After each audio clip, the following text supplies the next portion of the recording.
역대하 22장 1절에서 4절 말씀까지 우리 한 절씩 교독하겠습니다.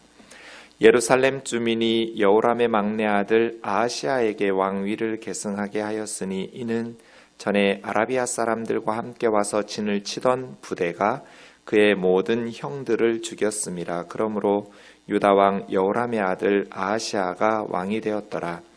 아하시아가 왕이 될 때 나이가 42세라. 예루살렘에서 1년 동안 다스리니라. 그의 어머니의 이름은 아달랴요 오므리의 손녀더라. 아하시아도 아합의 집 길로 행하였으니 이는 그의 어머니가 꾀어 악을 행하게 하였음이라. 그의 아버지가 죽은 후에 그가 패망하게 하는 아합 집의 가르침을 따라 여호와 보시기에 아합의 집같이 악을 행하였더라. 아멘. 자리에 앉으시겠습니다. 하나님 아버지, 오늘도 하나님의 말씀 앞에 저희를 세워주셔서 감사합니다. 힘겨운 시대일수록 바른 하나님의 말씀과 하늘의 신령한 은혜가 우리에게 필요합니다. 성령께서 이 시간 진리의 말씀으로 우리의 삶과 신앙을 새롭게 하여 주옵소서. 미련한 종을 주님 손에 맡기옵고 예수님의 이름으로 기도하옵나이다. 아멘. 역대하 4번째 시간입니다. 우리가 역사서를 계속해서 보면서 이런 생각을 하게 됩니다. 우리가 역사를 공부하는 이유는 과거의 경험을 통해서 현재의 과오를 피하고 미래를 살아가는 지혜를 얻기 위해서입니다. 과거에 있었던 역사적 지식을 추구하는 것으로 끝나지 않고 우리가 역사, 과거의 경험들을 알려고 하는 것은 오늘을 살아가는 우리를 위해서 현재의 과오는 피하고 미래를 살아갈 수 있는 지침과 지혜를 얻기 위해서 역사를 공부하죠. 성경에서도 고린도전서 10장 11절 구약에 일어났던 이스라엘 백성들의 사건이 본보기가 되어서 말세를 살아가는 우리들을 깨우치기 위해서 기록되었다. 이렇게 말씀하십니다. 로마서에서도 무엇이든지 전에 기록된 바는 우리의 교훈을 위하여 기록되었다. 이렇게 말씀하십니다. 과거의 역사를 왜 하나님께서 기록해서 후대 사람들에게 가르치실까요? 단순히 과거의 역사적 지식을 알라고 가르치는 것이 아니라 현재를 살아가는 우리에게 지혜를 주기 위해서 현재의 과오를 피하고 미래를 살아가는 지혜를 얻도록 우리를 위해서 기록한 것이겠죠. 역대하를 계속해서 날마다 묵상하면서 헤겔의 말이 계속 떠오릅니다. 독일의 철학자 헤겔은 인간은 역사를 쓰기는 하지만 역사로부터 교훈을 얻지는 못한다. 인간이 전쟁의 폐해를 무수히 경험했지만 역사를 통해서 전쟁의 비극을 무수히 많이 기록하고 읽고 쓰고 경험하고 있지만 여전히 지구상에는 전쟁이 존재하잖아요. 역사를 쓸 수는 있지만 역사로부터 교훈을 얻지는 못한다는 헤겔의 말이 역대하를 묵상하면서 계속 떠올라요. 동일한 어리석음이 반복돼요. 역사로부터 교훈을 얻지 못하고 하나님의 심판을 경험하는 하나님의 심판을 초래하는 어리석은 죄악을 계속 반복해요. 우리는 어떨까? 우리는 지금 지혜롭게 살아가고 있는가? 역대하를 날마다 묵상하는 우리들이 이 헤겔의 말을 좀 무겁게 받아들여야 될 것 같아요. 우리는 오늘 아하시아에 대해서 살펴볼 겁니다. 유다 왕의 계보를 보면 사울, 다윗, 솔로몬, 그리고 아사에 이르러서 솔로몬과 르호보암과 아비야 3대에 걸친 우상 숭배를 종교개혁을 통해서 새롭게 합니다. 아사는 그 앞에 3대에 걸친 조상들의 우상 숭배를 척결하는 하나님 앞에 신실했던 왕으로서 자리 잡습니다. 그리고 아사가 41년간 통치한 후에 그의 아들 여호사밧이 25년간 유다를 잘 이끕니다. 그 다음 우리가 오늘 보아야 될 아하시아는 여호람의 아들입니다. 여호사밧, 여호람, 아하시아. 그 다음에 아달랴와 요아스, 아마샤, 우시야 이렇게 이어지는데요. 이런 걸 보면 역사라는 것은 이어달리기 같다는 생각을 하게 됩니다. 한 세대에 끝나지가 않죠. 앞선 세대가 잘 달리면 다음 세대에 달리는 사람들이 수월해요. 앞선 세대가 바르게 살지를 못하면 다음 세대들, 바통을 물려받은 후세대들이 힘들어요. 물론 앞선 세대는 잘 달렸는데 다음 바통을 이어받은 후세대들이 바르게 달리지 못할 때도 많지요.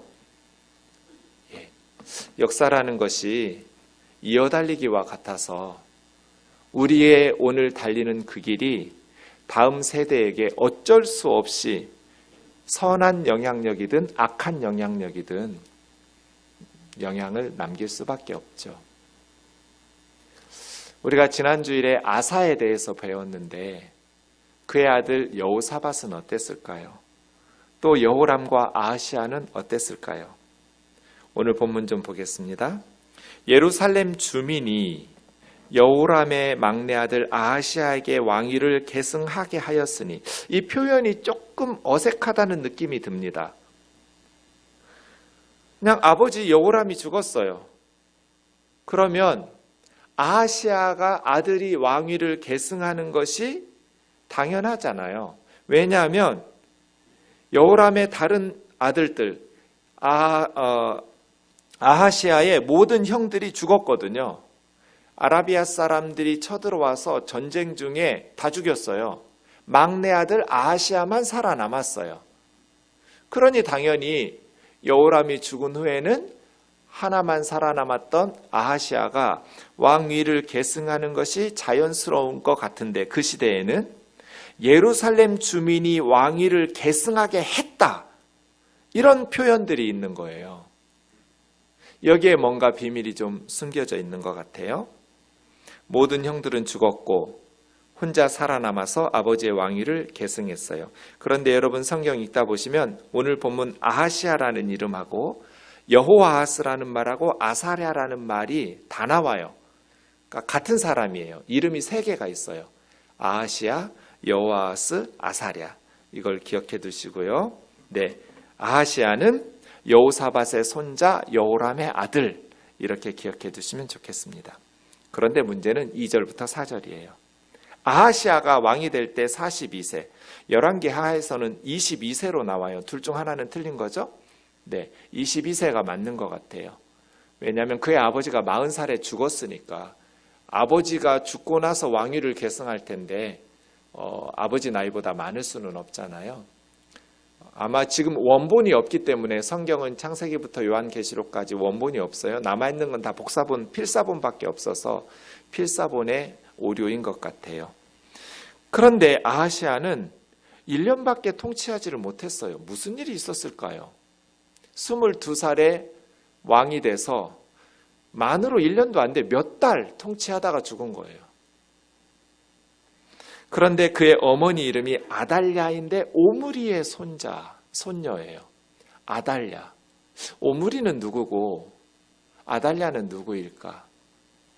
그런데 3절, 아하시아가 아합의 집 길로 행하였으니, 오늘 3절 4절에는 아합의 집 길로 행했다, 아합의 집의 가르침을 따랐다, 아합의 집같이 악을 행했다라는 말이 3번 반복되죠? 여러분, 아합이 누구예요? 아합 하면 따라오는 이름 하나 더 있죠. 아합과 이세벨. 아합과 이세벨은 남쪽 유다 왕이에요? 북쪽 이스라엘 왕이에요? 북쪽 이스라엘 왕이에요. 지금 무슨 일이 남쪽 유다 왕가 가운데 있었던 거예요? 왜 남쪽 유다 사람들이 북이스라엘 아합과 이세벨, 아합의 집의 길로 행해요? 이것은 그의 어머니 아달랴가 자기 아들 아하시아를 꾀어서 악을 행하게 했다. 이렇게 말하고 있어요. 도대체 여호사밧과 여호람, 아하시아로 이어지면서 아사 이후에 남쪽 유다에 무슨 일이 있었던 것일까요? 왜 북이스라엘의 가장 악한 왕 아합과 이세벨, 그의 악한 길을 남쪽 유다 사람들이 따라서, 그들의 가르침을 따라서 하나님의 심판을 초래하는 악을 행하고 있을까요? 북이스라엘의 계보를 좀 보겠습니다. 역대하에는 남쪽 유다 역사만 나와요. 북이스라엘은 나오지 않기 때문에 우리가 열왕기 상하를 보아야 돼요. 열왕기 상하를 보니까 북이스라엘의 계보가 이렇게 됩니다. 210년간 북이스라엘이 유지하다가 아수르에 의해서 주전 722년에 패망하는데요. 그동안에 8번의 쿠데타가 일어나서 9개의 왕조가 있었고요. 20명의 왕이 등장합니다. 북이스라엘에만 그래요. 여로보암이 솔로몬의 신하였는데 이제 솔로몬의 죄 때문에 북쪽의 10지파의 통치자가 되었습니다. 여로보암은 22년간 통치했어요. 여러분, 통치한 횟수가 길다라는 것은 정치적으로 안정을 누렸다는 뜻이에요. 그런데 여로보암이 죽자 그의 아들 나답이 2년 만에 통치를 끝내죠. 이건 뭐예요? 쿠데타 일어난 거예요. 그러니까 여로보암이 죽자 그의 아들 나답이 아버지 여로보암을 대신해서 왕권을 가지고 왔는데 바하사에 의해서 쿠데타가 일어났어요. 나답은 바하사에게 살해당해요. 그래서 바하사가 통치를 하는데 바하사는 24년, 그의 아들 엘라는 2년. 그러면 또 여기에 무슨 문제가 있었던 거죠? 엘라 때 다시 쿠데타가 일어나요. 시므리죠. 시므리라는 사람이 바하사의 아들 엘라를 살해해요. 왕을 죽이고 통치자가 되는데 시므리는 7일이에요. 7일 천하로 끝나버리죠. 왕을 죽이고 새로운 왕이 되도록 그렇게 되려고 쿠데타를 일으켰는데 7일 만에 시므리는 왕위에서 물러나서 제거됩니다. 그리고 나서 오므리, 아합과 이세벨의 아버지 오므리가 왕이 되는데 그 부분을 열왕기상 16장 16절에서는 진중 백성들이 시므리가 모반하여 왕을 죽였다는 말을 들은지라 그날에 이스라엘 무리가 진에서 군대 지휘관 오므리를 이스라엘의 왕으로 삼았다. 시므리가 엘라를 죽이면서 새로운 왕이 되었는데 7일 만에 백성들의 신임을 얻지 못했던 것 같아요. 오므리라는 사람에 의해서 쫓겨나게 되는 것이죠. 그래서 오므리가 12년에 통치를 하게 되고 그의 아들 아합이 22년간, 그의 아들 여호람이 12년간 이렇게 오므리 왕조가 시작되는 겁니다. 북이스라엘에. 그러니까 오므리라는 사람은 정치적 혼란 속에 신하가 왕을 죽이고 쿠데타를 일으켰는데 그 쿠데타를 일으킨 사람이 7일 만에 쫓겨나면서 이스라엘 백성들에 의해서 왕으로 옹립된 사람이에요. 그리고 나서 꽤 오랜 시간 오므리 왕조는 정치적 안정을 이루게 되죠. 하나님의 은혜로 오므리가 예상치 못한 사건들에 의해서 왕이 되었어요. 그러면 이 오므리는 백성들을 잘 다스리고 하나님의 뜻을 헤아려서 우상 숭배를 척결하면서 신앙으로 종교개혁을 단행하면서 바르게 살았으면 얼마나 좋았을까요? 문제는 오므리가 악을 행했다는 거예요. 열왕기상 16장 25절부터 보시죠. 오므리가 여호와 보시기에, 그 다음 괄호가 우리 인생과 신앙의 가장 중요한 내용이라고 그랬죠. 하나님 보시기에 그 다음에 나오는 말이 우리에게 가장 중요한 표현이에요. 오므리는 여호와 보시기에 악을 행했어요. 오므리 이름 자리에 우리 이름 들어가면 어떻게 될까요? 아무개는 여호와 보시기에 어떻게 살았다고 평가하실까? 하나님 보시기에 나의 하루하루, 나의 인생과 신앙은 어떠한가? 오므리는 겉으로는 태평성대를 이루었어요. 정치적 안정을 도모했고 경제적으로 군사적으로 굉장히 많은 열매를 거둔 부강한 나라, 평화의 시대를 열었어요. 문제는 신앙적으로 바르게 서지 못한 사람이라는 거예요. 하나님 보시기에 악을 행하여 그 전에 모든 왕들보다도 더욱 악하게 행하였다. 그 이전에 여로보암이나 나답이나 바아사나 엘라나 시므리나 다 악한 왕들이었어요. 그런데 오므리는 그 앞선 사람들보다 더 악을 행하였어요. 오므리가 특별히 악한 게 하나 더 있어요. 뭐냐면 그의 아들 아합에게 시돈의 왕의 딸 이세벨을 며느리로 묶어서 아합의 아내를 삼았다는 거예요. 그러니까 오므리는 불안하거나 위험했던 상황이 아니에요. 평화로웠던 시대를 살았어요. 그럼에도 불구하고 북쪽의 시돈 왕의 딸을 자기 아들의 며느리로 삼아줌으로써 자기 아들과 결혼시킴으로써 이전의 왕들보다 더 악한 우상 숭배자가 돼요. 그럼 오므리의 아들 아합은 어떻게 됐겠어요? 자기 아버지가 악함을 갱신했는데 아들 아합은 아버지 오므리보다도 그 악함을 더 갱신해서 더 악한 왕이 되었어요. 왜? 아내가 이세벨이거든요. 그래서 오므리의 선택, 사돈 관계를 맺으면서 외교적으로 더 유익하리라고 생각했던 이세벨이라는 며느리를 이스라엘의 왕비로 끌어들임으로써 이스라엘을 엄청난 하나님 앞에 악을 행하는 나라로 만들어가고 그의 아들 아합은 이전의 모든 사람보다 여호와 보시기에 악을 더욱 많이 행하였다. 아놀드 토인비가 한 말이 있어요. 모든 역사는 껍질을 벗기고 핵심에 들어가면 결국 영적인 것이다. 왜냐하면 역사의 주인은 하나님이시니까요. 하나님 보시기에 어떠한가? 오므리와 아합이 하나님 보시기에 어떤 선택을 하면서 살아갔냔 말이에요. 그것이 역사에 어떤 결과들을 낳게 되는지. 세상적으로는 지혜로운 선택일 수 있죠. 정치적으로, 외교적으로, 군사적으로, 경제적으로 지혜로운 선택일 수 있어요. 그런데 영적으로는요. 하나님 보시기에 나라가 어떻게 될까요? 하나님을 포기하고 세상적인 방법을 선택한 거잖아요. 그래야 될 이유가 없었음에도 불구하고 이 오므리의 어리석은 선택, 자기 아들 아합의 인생을 망가뜨리게 되는 것이죠. 자, 아합과 이세벨 때 무슨 일이 있었을까요? 31절, 느밧의 아들 여로보암의 꾀를 따라 행하는 것을 오히려 가볍게 여기고, 이게 아합 이야기입니다. 시돈 사람의 왕 엣바알의 딸 시돈의 왕 이세벨을 아내로 맞이하여서 바알과 아세라를 섬깁니다. 그 이전 이스라엘의 모든 왕들보다 심히 하나님 여호와를 분노하게 만드는, 오므리가 그렇게 정략적인 결혼을 시킴으로써 그의 아들 아합은 이세벨 와이프의 영향을 받아서 이스라엘 하나님 여호와를 심히 분노하게 하는. 어떻게 해요?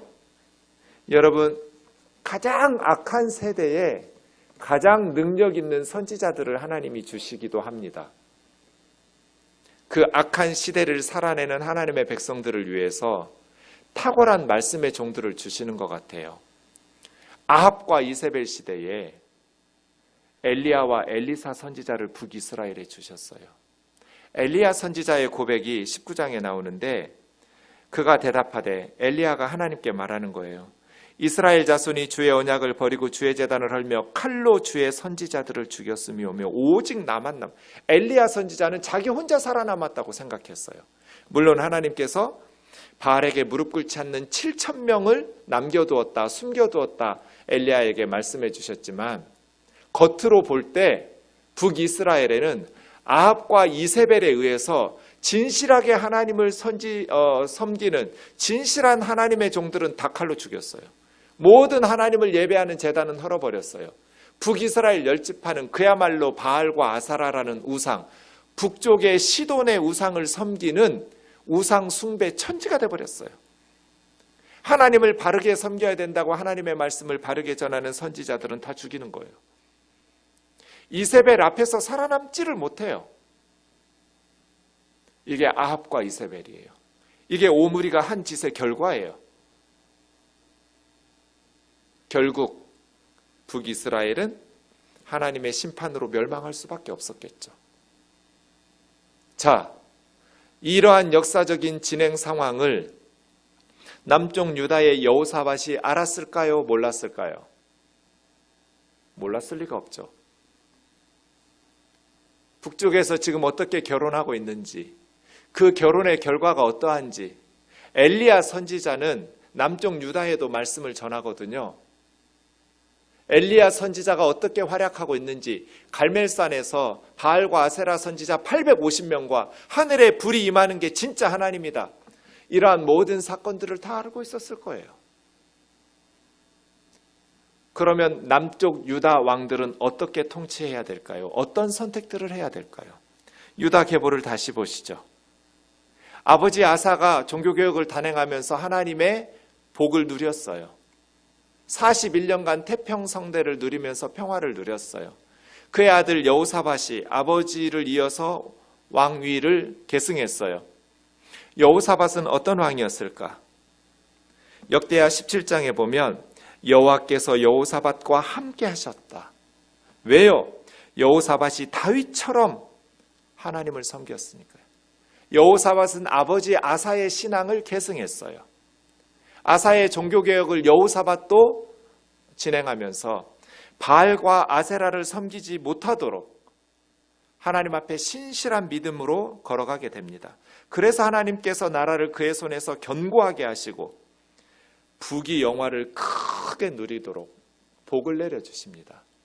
여호사밧도 하나님 앞에서 그렇게 신실한 믿음을 지켜나갔고 하나님께서 함께 하시고 복을 주셨어요. 문제는 18장 1절이에요. 여호사밧이 부귀와 영광을 크게 떨쳤고 그 다음이요? 그러니까 남유다 여호사밧 왕은 부귀와 영광이 크게 떨쳤어요. 하나님께서 함께 하셔서 그의 나라를 견고하게 세워주셨어요. 그런데 왜 굳이 그래야 될 필요가 없었는데 북이스라엘의 아합과 이세벨의 가문과 혼인을 맺어서 인척관계를 형성하냐고요. 자기 아들 여호람을 아합과 이세벨의 딸 아달랴를 데려다가 결혼을 시켜요. 그래서 태어난 아이가 오늘 아하시아 왕이에요. 여호사밧이 우상 숭배자였다면 이해할 수 있어요. 그런데 여호사밧은 우상 숭배자가 아니에요. 아버지 아사 왕을 이어서 정말 신앙으로 바르게 살았던 다윗 왕처럼 우리아의 아내 밧세바를 범하던 다윗이 아니라 초창기 다윗 왕처럼 다윗 왕의 처음 길로 행하여 그런 신실한 믿음의 사람 여호사밧이 왜 아합하고 혼인을 맺냔 말이에요. 왜 아합과 이세벨의 딸을 데려다가 오므리가 굳이 그러지 않아도 되는데 왜 북쪽의 시돈의 왕의 딸 이세벨을 데려다가 자기 아들 아합하고 혼인관계를 맺어요? 그것처럼 유다왕 여호사밧은 굳이 그러지 않아도 되는데 부귀와 영광이 엄청난 사람인데 왜 북쪽의 아합과 이세벨의 딸 아달랴를 데려다가 며느리 삼냔 말이에요. 우리는 그 이유를 짐작할 수 있어요. 그 전에 계속 북쪽과 남쪽이 내전을 벌이고 있었어요. 전쟁이 여러 번 있었어요. 아버지 시대에도 할아버지 시대에도. 우리 한반도처럼 이스라엘이 솔로몬의 죄 때문에 둘로 분단돼서 계속해서 갈등을 일으키고 내전을 겪죠. 원하는 것은 평화, 통일이겠죠. 어쩌면 여호사밧은 같은 민족이니까 12지파는 북이스라엘과 평화를 추구하고 통일의 물꼬를 트고 싶었을 것 같아요. 통치자로서 그런 비전과 기도 제목을 가지고 있는 것은 당연하고 하나님 보시기에도 마땅할 것 같아요. 우리 세대에 반드시 이루어 주시기를 원하는 기도 제목이 뭐예요? 통일이에요. 남과 북의 평화적이고 자주적이고 민족 대단결의 통일, 박정희 대통령 때 양쪽에서 합의했던 7.4 공동성명이 천명하는 대로 우리 민족은 평화적인 통일, 자주적인 통일, 민족 대단결의 통일을 기도하고 그것을 이루어야죠. 문제는 그 평화와 통일이 영적인 타협으로 이루어져서는 안 된다는 거예요. 남유다왕 여호사밧은 당연히 북이스라엘과의 갈등을 종식시키고 평화와 통일의 문을 열고 나아가기를 원하겠죠. 문제는 영적인 상황을 가볍게 여겼다는 거예요. 우리가 북한과 통일과 평화를 추구해야 해요. 그러나 하나님을 포기하고 영적인 타협을 통해서 이루어낸 평화는 진정한 평화가 아니에요. 하나님의 말씀에 순종하고 하나님의 뜻 가운데에서 평화와 통일을 추구해야지, 하나님의 뜻을 간과하고 세상적인 방식으로 영적인 타협을 통해서 평화와 통일을 일군 그 평화와 통일은 반드시 민족의 고통으로 실패할 수밖에 없다는 뜻이에요. 여호사밧의 문제는 거기 있었어요. 평화를 일구어야죠. 통일해야 돼요. 문제는 아합과 이세벨이 지금 어떻게 하고 있는지, 그렇게 인척관계를 맺을 때 무엇을 요구해야 되는지, 어떤 조건이 있어야 되는지, 무엇을 도모해야 되는지, 그것이 안 되면 혼인관계를 맺으면 안 되잖아요. 이것이 여호사밧의 어리석은 선택이었어요. 하나님을 바르게 섬기는 선지자들은 다 칼로 죽이고 있는데 여호와의 제단은 다 허물어뜨리고 온 나라가 바알과 아세라를 섬기면서 하나님을 크게 분노하게 만들고 있는데 어떻게 그들과 정략적인 결혼을 통해서 그 악한 영향력을 남유다로 끌어들이냔 말이에요.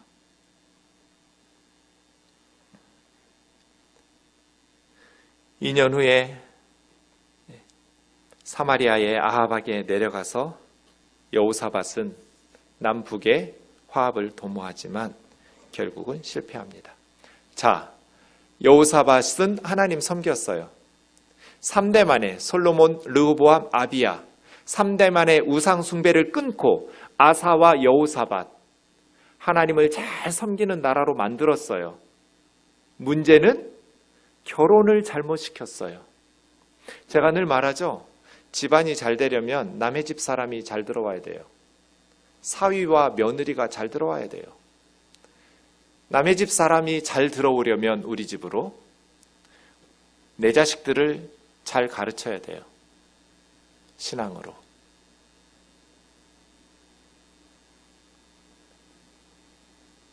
문제는 여호사밧이 하나님을 신실하게 섬겼는데 부귀와 영광이 흘러넘쳤음에도 불구하고, 전쟁하면 이겨요. 여호사밧은 하나님이 함께 하시니까. 문제는 자기 아들 여호람을 아달랴라는 아합과 이세벨의 딸을 데려다가 혼인을 시켰어요. 그럼 여호람은 어떻게 살게 될까요? 여호사밧의 아들은 어떻게 되었을까요? 벌써 불안하시죠? 21장 보세요. 여호사밧이 죽은 후에 그의 아들 여호람이 대신하여 왕이 되니라. 여호람의 와이프는 아달랴예요. 아합과 이세벨의 딸이에요. 여호사밧의 아들 여호람의 아우들 아사랴, 여히에, 스가랴, 아사랴, 미가엘, 스바랴 6명의 아들이 있었어요. 동생들이 여호람에게는 있었어요. 여호사밧은 7명 아들 중에 둘째부터 7째까지 6명의 아들들은 자기 살아생전에 지방의 성읍들을 주었어요. 선물로. 그리고 은금 보물을 주었어요. 그리고 첫째 아들 장남 여호람은 장남이니까 왕위를 물려주었어요. 여호사밧이 큰아들에게는 왕권을 물려주었고 둘째부터 일곱째까지 나머지 6명 아들에게는 사라 생전에 큰아들의 권력에 걸림돌 되지 않게 하려고 지방으로 보낸 거예요. 문제는 여호람이에요. 4절. 여호람이 아버지 왕국을 다스리게 되어 세력을 얻은 후에 그의 모든 아우들, 6명의 아우들, 그리고 6명의 아우들을 따르는 이스라엘 방백 중 몇 사람을 칼로 죽였더라. 지금 여호람은 무슨 짓을 하고 있는 거예요? 자기는 장남이니까 아버지에게 왕권을 물려받고 아버지가 자기 동생들에게는 지방에 가서 살아갈 수 있도록 성읍들과 은금을 선물로 주었는데 혹시라도 그 중에서 나중에 세력이 커져서 형을 쿠데타해서 죽일까 봐 미리 다 칼로 죽여버리는 거예요. 동생들 6명을. 그리고 8년 동안 예루살렘에서 다스리게 돼요. 이게 뭐 하는 거예요? 6절. 이스라엘 왕들의 길로 행하여 아합의 집과 같이 하였으니 이는 아합의 딸이 그의 아내가 되었음이니라. 여호사밧은 무슨 짓을 한 걸까요? 하나님께서 함께 하시고 그렇게 복을 주셨는데 여호사밧 죽은 후에 유다에 무슨 일이 일어나요? 아합의 딸이 그의 아내가 되었던 여호람은 자기 동생들 칼로 다 죽이고 동생들을 따르는 이스라엘 방백들, 권력 있는 사람들, 세력 있는 사람들, 자기에게 미래에 도전이 될 만한 사람들 다 죽여요. 유다를 공포로 몰아넣어 버려요. 이건 세상적으로는 지혜로운 마키아벨리식의 군주론에 의한 거죠. 세상적으로는 지혜로울 수도 있어요. 동생들이 자라나기 전에, 위협이 되기 전에 싹을 잘라버리죠. 다 죽여버려요. 그래서 자기의 왕권을 든든히 세우죠.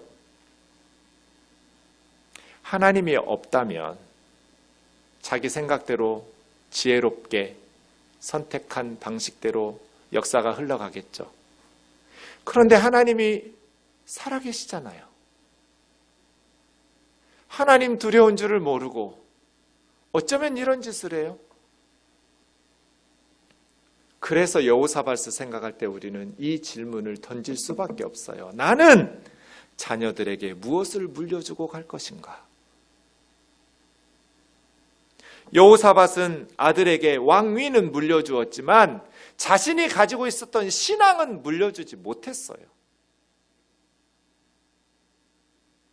장남에게 왕위는 물려줬는데 신앙은 물려주지 못한 결과가 어떻게 됐어요? 왜 아버지가 하나님께서 함께 하시고 형통하게 하셔서 부귀와 영광이 흘러 넘쳤는데 왜 북쪽에 아합과 이세벨의 딸을 데려다가 아들하고 혼인을 시켜주냔 말이에요. 왜?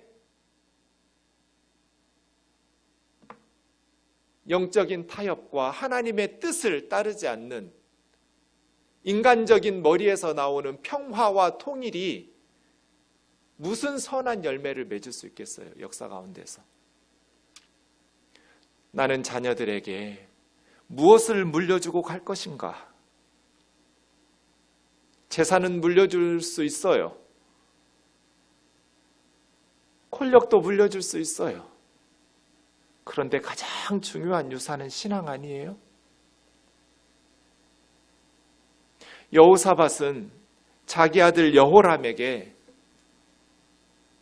하나님을 의지하고 하나님과 함께 할 수 있도록 하나님께서 복을 주시는 삶을 살아갈 수 있도록 신앙을 물려주었어야죠.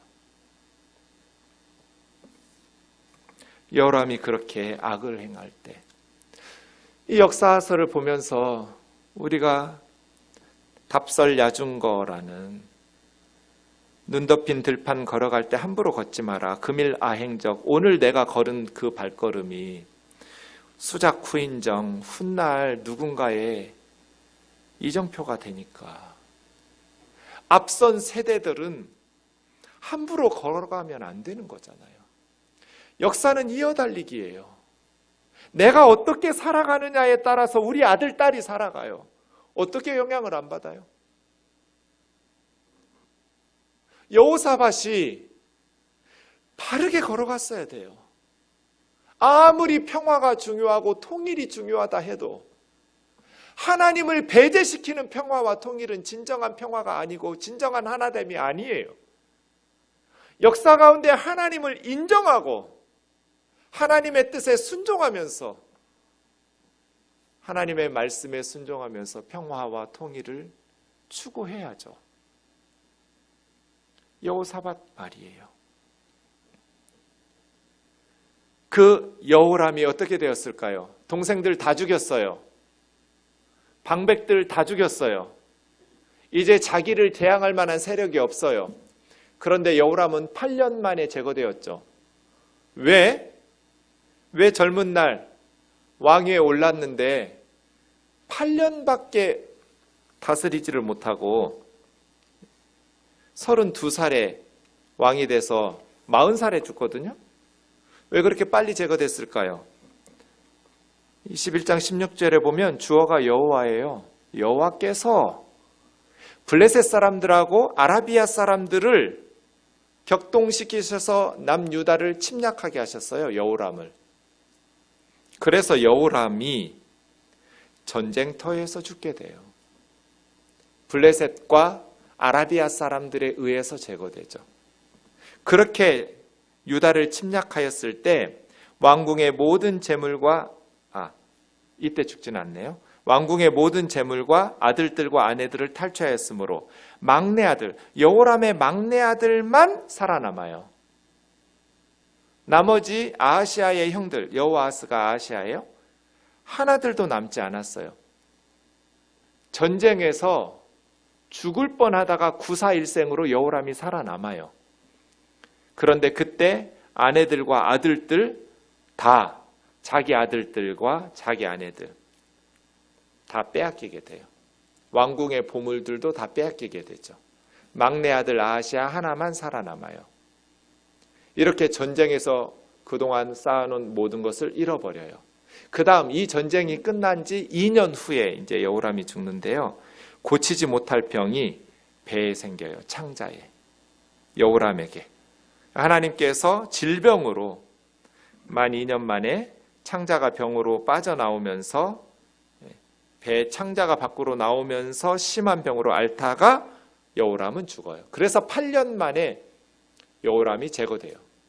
전쟁에서 모든 아들과 아내들과 모든 것을 잃어버리고, 물론 모든 아내는 아니에요. 아달랴는 살아남으니까요. 그리고 결국 마지막은 심한 질병으로 2년간 고생하다가 창자가 배 밖으로 나와서, 이것도 엘리야 선지자가 경고하면서 예언하거든요. 엘리야 선지자의 메시지를 들었으면 여호람 왕이 회개하고 하나님 앞에 돌아오면 좋았을 텐데 엘리야 선지자의 경고를 듣고도 여호람은 회개하지 않아요. 그래서 결국 죽어요. 그리고 오늘 본문이 이어지는 거예요. 자, 여호람이 죽었어요. 그의 아내 아달랴는 살아남았고요. 그의 아들 아하시아, 여호아하스가 왕위를 계승했어요. 그때 제가 아까 말씀드린 1절에 예루살렘 주민들이 아하시아에게 왕위를 계승하게 했다.